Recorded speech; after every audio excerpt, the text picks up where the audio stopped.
আবার আমি দেখাচ্ছি যে আসলে আমরা দেখছি কয়েকদিন থেকে বা কয়েকটি ভিডিওগুলো দেখেছি যে ফ্রেশের সম্বন্ধে, এবং ফ্রেশ কাকে বলে সেটাও আমি দেখেছি। অল্প সময়ের মধ্যে জাস্ট আমি আরেকটি ফ্রেশের বিষয় বলতে চাই, সেটা হলো কি ফ্রেশ আমরা সেটা দেখতে পারবো আমরা। এটা হলো অ্যাডভার্ব ফ্রেশ।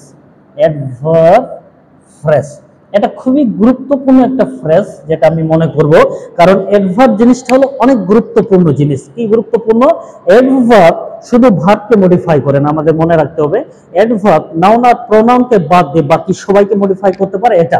তো এই অ্যাডভার্ব ফ্রেজ হিসেবে এখানে কিভাবে কাজ করে সেটা আমি দেখবো, যে অ্যাডভার্ব ফ্রেজ কাকে বলে। অ্যাডভার্ব ফ্রেজ বলছে যে ফ্রেজ সেন্টেন্সে অ্যাডভার্ব হিসেবে কাজ করে তাকে অ্যাডভার্ব ফ্রেজ বলে। তাহলে এই ফ্রেজটা কি করতেছে সেন্টেন্সে, এটা সেন্টেন্সে, তার মানে অ্যাডভার্ব ফ্রেজ হলো সেন্টেন্সে অ্যাডভার্ব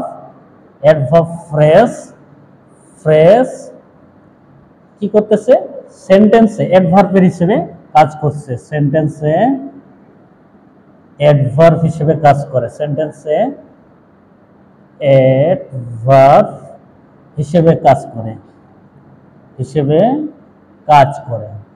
এটা একটা ছোট জিনিস, যা কাজ করে, কিন্তু বিষয়টা এখানে না।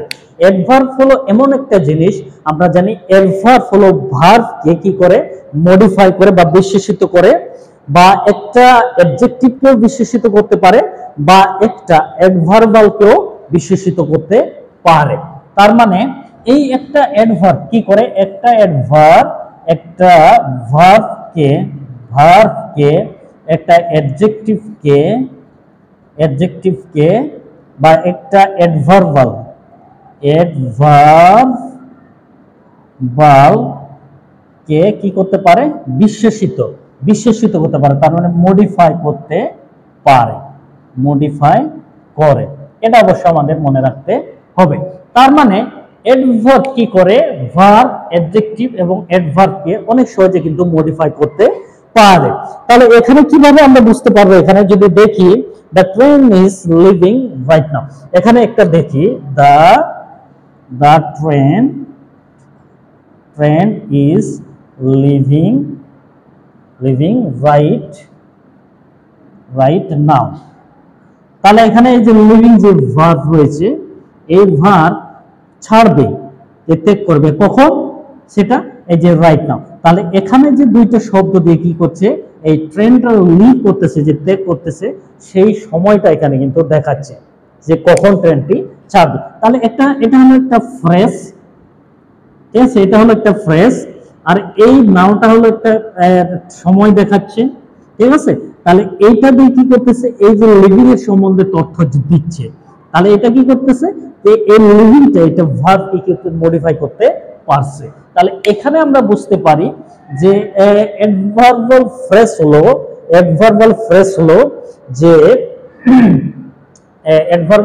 ফ্রেজ হলো যে সেন্টেন্সে ভার্বকে বা অ্যাডজেক্টিভকে বা অ্যাডভার্বালকেও কি করতে পারে, মডিফাই করতে পারে বা বিশেষিত করতে পারে। অ্যাডভার্ব ফ্রেজ বা অ্যাডভার্বাল ফ্রেজ, ঠিক আছে, এটা অবশ্যই আমাদেরকে মনে রাখতে হবে। তাহলে এই অ্যাডভার্বাল ফ্রেজ কি ধরনের হতে পারে সেটা আমি একটু ব্রিফলি অনেক ছোট আকারে আমি দেখাবো, মনোযোগ সহকারে একটু দেখেন, তাহলে বুঝতে পারবেন যে এটা কি ধরনের কাজ করে থাকে। তাহলে আমি একটু দেখাই দিই যে অ্যাডভার্বাল ফ্রেজের কাজগুলো, the usage of adverbial phrase সেটা দেখায়। দ্য ইউসেজ অফ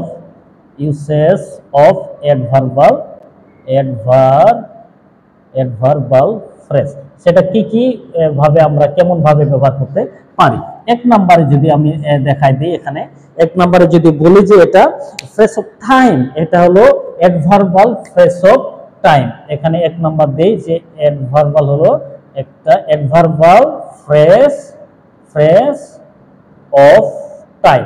তার মানে এটা দেখা যায় যে সময়, এটা সময় দেখায়, এটা দিয়ে সময় দেখায়, একটা মনে রাখতে হবে, সময় দেখাবে। যেমন he went to school in time, এবার উদাহরণ দিই, he went to school in time. তাহলে এখানে যেটা রয়েছে এটা হলো সাবজেক্ট, এটা হলো ভার্ব, এটা হলো সাপোজ প্রিপোজিশন, এটা একসাথে ধরি আমি যে এটা হলো অবজেক্ট, আর এই যে এখানে ইন টাইম একটা সময় রয়েছে, এই সময়টা এখানে এই ভার্বকে কি করতেছে, মডিফাই করছে, বা এখানে একটা কাজকে কি দেখাচ্ছে, সময় দেখাচ্ছে, একটা কাজের সময় দেখাচ্ছে। তাহলে এইভাবে দেখা যায় যে অ্যাডভার্ব বা ফ্রেজ অফ টাইম, তার মানে এই যে একটা ফ্রেজ রয়েছে ইন টাইম, এটা একটা সময় দেখাচ্ছে, এই সময়ে দেখায়। তারপরে আমরা যদি দেখি অ্যাডভার্বাল ফ্রেজ অফ প্লেস, এটা 2 নম্বর যদি দেখি, ফ্রেজ অফ প্লেস, তার মানে জায়গা দেখাবে, এটা আমরা স্থান যদি বলি, স্থান দেখাবে, যে তার মানে যে ফ্রেজ, যে অ্যাডভার্বাল ফ্রেজ স্থান নির্দেশ করে তাকে অ্যাডভার্বাল ফ্রেজ অফ প্লেস দেখায়। তাহলে he went to the national park on a picnic, he went to the national park, PARK, park for a picnic,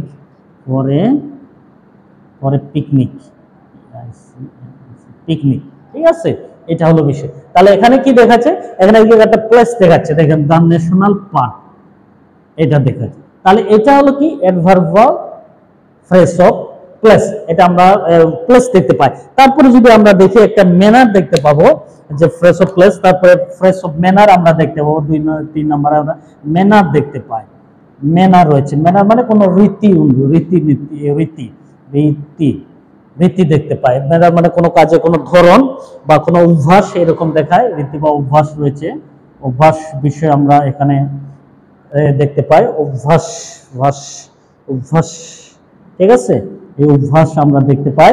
অভ্যাস বলতে যেমন in an unwise manner, okay, he did the work in an unwise manner, হি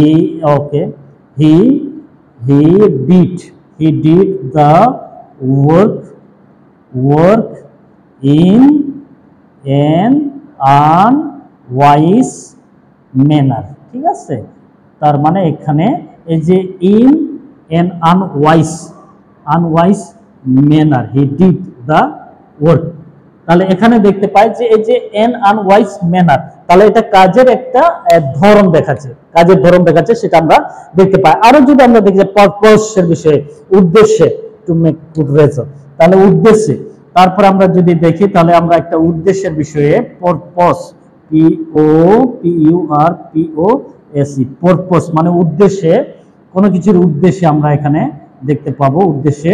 তাহলে suppose he studied hard to get a good mark, he studies, ঠিক আছে, he studies hard to get a good marks, ঠিক আছে।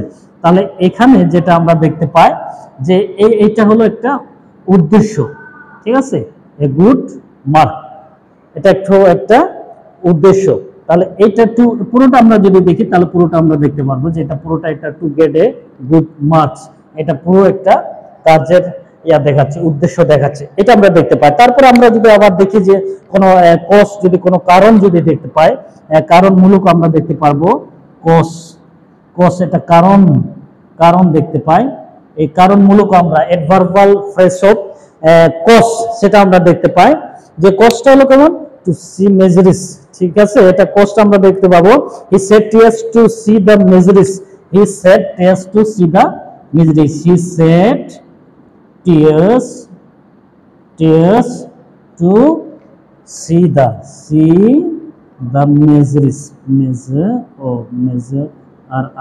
মেজারিস, ঠিক আছে, to see the, he said to see the measures, এটা হলো কারণ দেখাচ্ছে, সেটা আমরা দেখতে পাবো।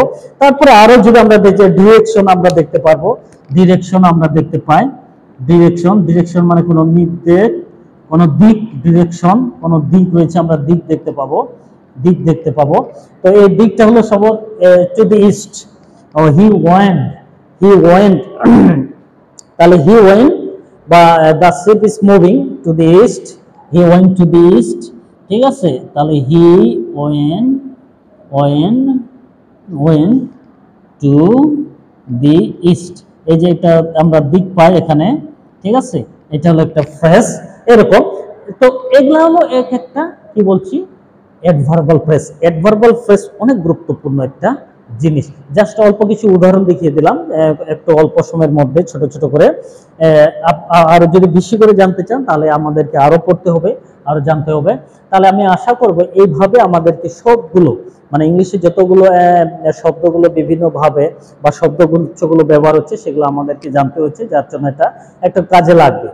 এই জন্য আমি আশা করব আপনারা একটু দেখে নেবেন এবং এগুলোকে বোঝার চেষ্টা করবেন।